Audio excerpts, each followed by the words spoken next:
thank you for joining us today in this episode. My name is Laura Ramos, and today I'm here with my classmates, Caitlin and Autumn and Logan. We are culinary nutrition students at Johnson Wales University, and so let's get started. So now, Caitlin, do you want to show us how to prep the Japanese eggplant, and tell us a little bit about the differences between the Japanese eggplant and a regular eggplant? So this is a Japanese eggplant. It's a lot thinner and longer than the traditional eggplant. If you are going to use the traditional eggplant in a recipe, if you don't have access to the Japanese, you usually want to use 2 Japanese for every 1 traditional eggplant. So today we're just gonna cut it. We are keeping the skin on today because it saves food waste and it is less time consuming, and also a lot of the nutrition is also found in the skin. Also, the Japanese eggplant is a lot less bitter than the traditional eggplant, and it has a sweeter texture, so it makes it better for things like stir fry. That's your Japanese eggplant. And now Autumn is going to talk about the ginger. Okay, so here we have the ginger root, which you can find at the bulb, and also at any other store. And so here I'm going to show you another way to peel the ginger. If you don't have a peeler at home, you can use a spoon. And so what you want to do is that you want to pull the ginger, pull the spoon downward and just grip the spoon until the skin comes off. Into the pan, I'm going to add the oil and also the peppers that are going to go into the pan. So you just want to move it around, make sure that it's all coated and that it gets hot and bubbly.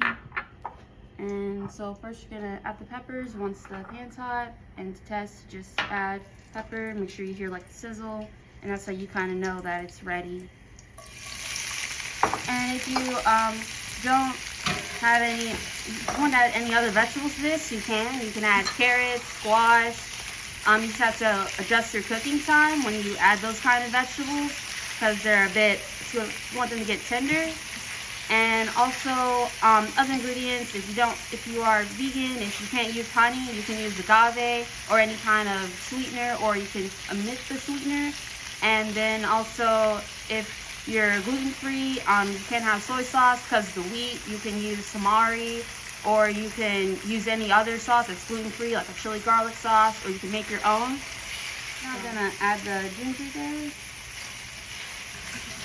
If you don't have fresh ginger at home, you can also use some dried ginger, for example, or just omit this ingredient and add any other ingredients you have at home, or any other seasonings or vegetables you find at the bulb. You can also use some green bell peppers, some yellow bell peppers, and as Autumn said, carrots, squash, any other ingredient that will add another layer of nutrients and color and flavor.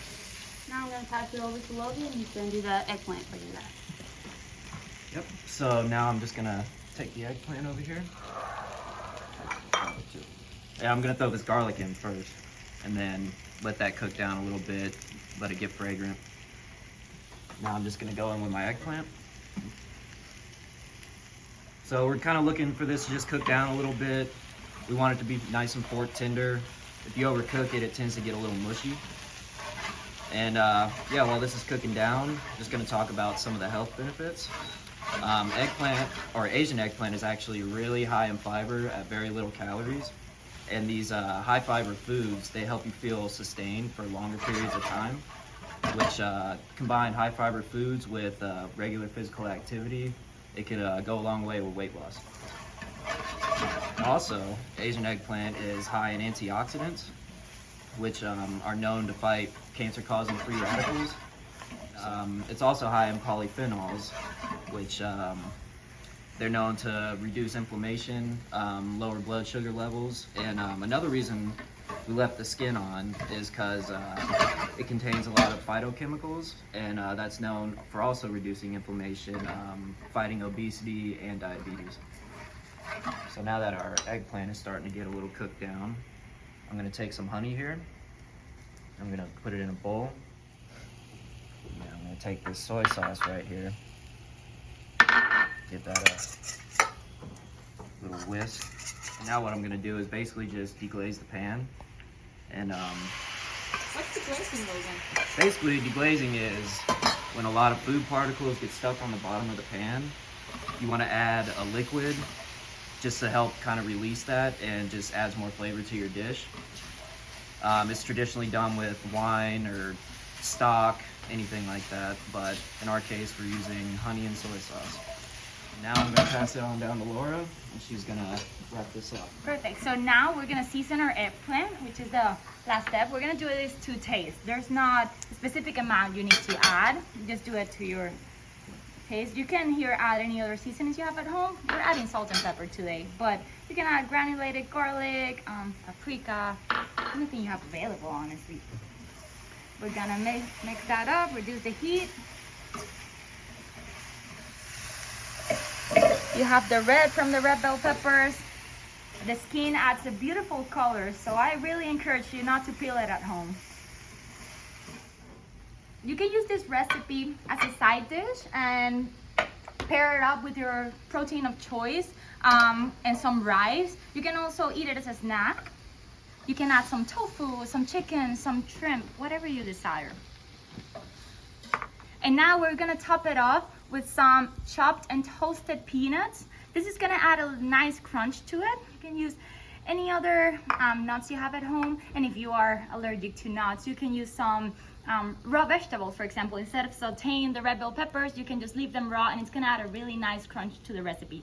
And finally, we're gonna add some chiffonade basil. You just take the basil leaf and you roll them up and then you just slice them. And it's gonna end up like this, it's like ribbons. And this is our dish. The basil adds a beautiful green color and some brightness to the dish and some extra nutrients and flavor. So thank you so much for joining us today in this episode. I hope you try this recipe at home. Thank you.